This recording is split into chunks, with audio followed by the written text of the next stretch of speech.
Kadang ada yang bilang, "Bang, kenapa sih main game manajer bola? Emang seru ya ngatur-ngatur taktik doang?" Nah, itu pertanyaan yang sering banget saya dapat, guys. Dan jujur, saya ngerti sih kenapa orang nanya kayak gitu. Soalnya dari luar, game manajer bola itu kelihatannya cuma ngatur formasi, beli pemain, terus nonton simulasi. Udah gitu doang. Tapi buat saya, itu lebih dari sekedar ngatur-ngatur taktik doang, guys. Nah, alasan saya main game manajer sepak bola, ya karena saya tuh terinspirasi dari sepak bola beneran, guys. Karena saya pecinta sepak bola. Dari cara pelatih-pelatih kelas dunia mikir dan cara mereka ngatur tim, saya bener-bener terinspirasi. Kadang saya juga nonton pertandingan, tapi yang saya perhatiin bukan cuma pemainnya aja, guys. Saya malah kadang mikir, ini Jose Mourinho lagi apa sih ngomong kayak gitu? Apa dia lagi mainin mental lawan ya? Atau Pep Guardiola kenapa bisa keren banget sih? Pasti dia udah siapin transisi buat main tiki taka lagi nih.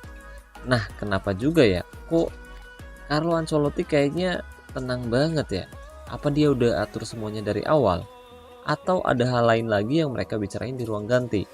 Dan saya nggak tahu pasti. Nah, dari situ saya mulai ngebayangin, guys, gimana ya rasanya kalau saya ada di posisi itu. Bukan cuma nonton doang, tapi jadi orang yang bisa ngatur semuanya. Kayak ngatur taktik, latihan, transfer, bahkan ngatur suasana di ruang ganti. Dan itu alasan kenapa saya mulai main game manajer bola. Karena saya pengen banget ngerasain jadi pelatih. Bukan cuma dari sisi pemain, tapi dari sisi strategi juga. Nah, setelah saya nyari, akhirnya saya nemu 3 game yang menurut saya cocok. Pertama, Top 11. Kedua, Soccer Manager. Dan ketiga, Football Manager. Ketiga game ini sekarang udah update. Nah, di video ini, saya mau sedikit cerita pengalaman saya saat main ketiga game tersebut. Tujuannya bukan buat nentuin mana yang paling bagus, tapi biar kalian bisa nemuin salah satu game yang menurut kalian paling cocok buat gaya main kalian saat ini, guys. Nah, setelah saya mulai main dan saya coba satu-satu gamenya, saya pengen tahu nih, kira-kira mana yang paling nyambung sama cara saya mikir sebagai pelatih sepak bola.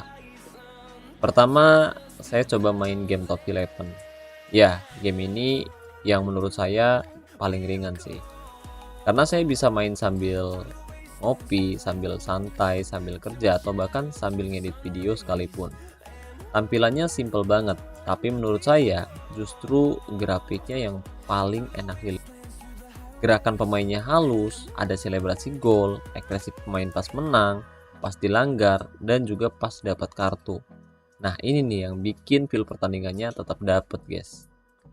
Dan sekarang Top 11 udah makin dalam lagi. Sekarang kita udah bisa pakai role modern kayak Mezzala, Regista, Targetman, dan lain-lain.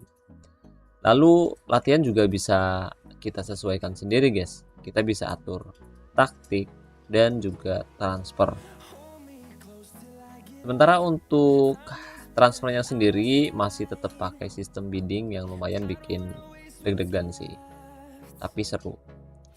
Nah, alasan kenapa saya suka game ini yaitu karena gamenya itu ringan, guys, tapi tetap ada ruang buat kita mikirin taktik. Nah, terus saya coba juga game Soccer Manager. Dan ini kayak versi tengah-tengah sih. Tampilannya lebih rame, tapi masih bisa diikuti. Ada 3D match-nya juga, guys. Dan kita bisa atur rotasi, motivasi, dan scouting pemain muda. Grafiknya udah jauh lebih bagus sih daripada versi sebelumnya. Ya walaupun kadang masih agak patah-patah ya, guys ya. Tapi buat yang pengen taktik lebih fleksibel tanpa mau terlalu ribet sih, game Soccer Manager menurut saya bisa jadi pilihan, guys. Nah, terakhir saya coba main game Football Manager 2026. Nah, ini nih game yang beda banget, guys. Jadi kalau kamu suka ngulik sepak bola sampai ke akar-akarnya, kayak ngulik taktik, psikologi pemain, dinamika ruang ganti, bahkan drama transfer pun ada. Jadi di sini tuh tempatnya, guys. Di game FM26, kita bisa bikin skemanya dari nol. Kita bisa atur transisi, briefing, bahkan adaptasi lawan per pertandingan juga ada guys. Transfernya juga realistis banget. Ada agen, klausul, bahkan pemain yang ngambek kalau gak dikasih main pun ada guys. Ya meskipun di game Top 11 dan Soccer Manager juga ada sih, tapi di game FM tuh jelas beda banget guys. Tapi ya jujur sih, menurut saya grafiknya masih agak kaku. Selebrasi golnya juga biasa aja. Jadi kalau saya main FM biasanya bukan karena visual ya guys ya, tapi karena memang saya fokus ke kedalaman simulasinya yang beneran realistis dan seru banget. Oh ya, satu hal lagi nih guys, yang sering ditanyain ke saya, Bang, ini tuh game pay to win apa enggak sih? Nah, jujur guys, Top 11 dan Soccer Manager dua-duanya bisa dibilang game pay to win sih. Ya, meskipun kita bisa mainin secara gratis, tapi buat naikin moral pemain, isi energi, atau recovery, kita butuh item yang gak gampang didapetin. Akhirnya buat player gratisan ya ujung-ujungnya kita harus nonton iklan biar kita nggak top up, biar kita bisa dapat paket istirahat atau energi. Sementara buat player Sultan, ya tentu saja mereka bisa top up kapan aja guys. Mereka bisa beli token atau bisa beli item biar mereka bisa langsung perkuat timnya. Jadi ya secara sistem sih kedua game ini sebenarnya nggak jauh beda guys. Yang nonton iklan versus yang top up, dan itu udah biasa sih. Dan itu udah jadi bagian dari kompetisi ya guys ya.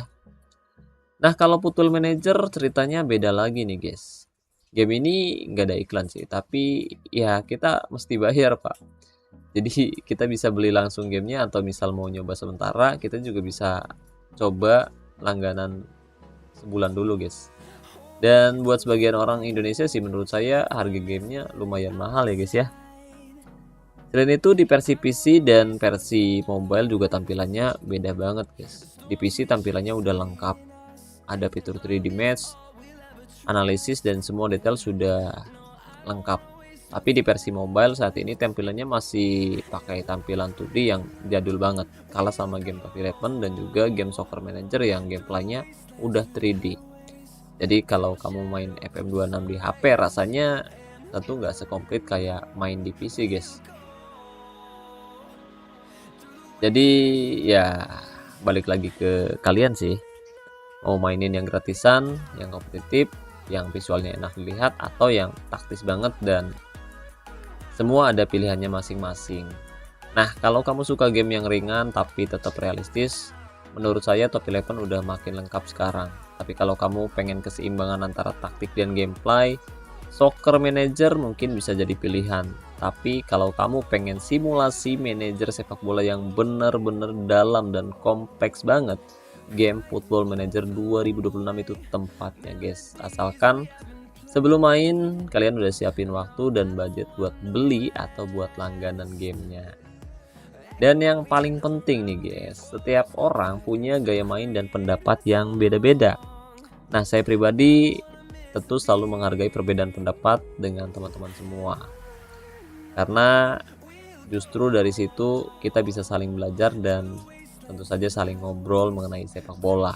Nah kalau kamu punya pengalaman sendiri, atau kalau misalkan kalian mau bahas taktik dan strategi lebih dalam, coba tulis di kolom komentar video ini. Seperti biasa nanti kita kupas bareng-bareng ya guys ya.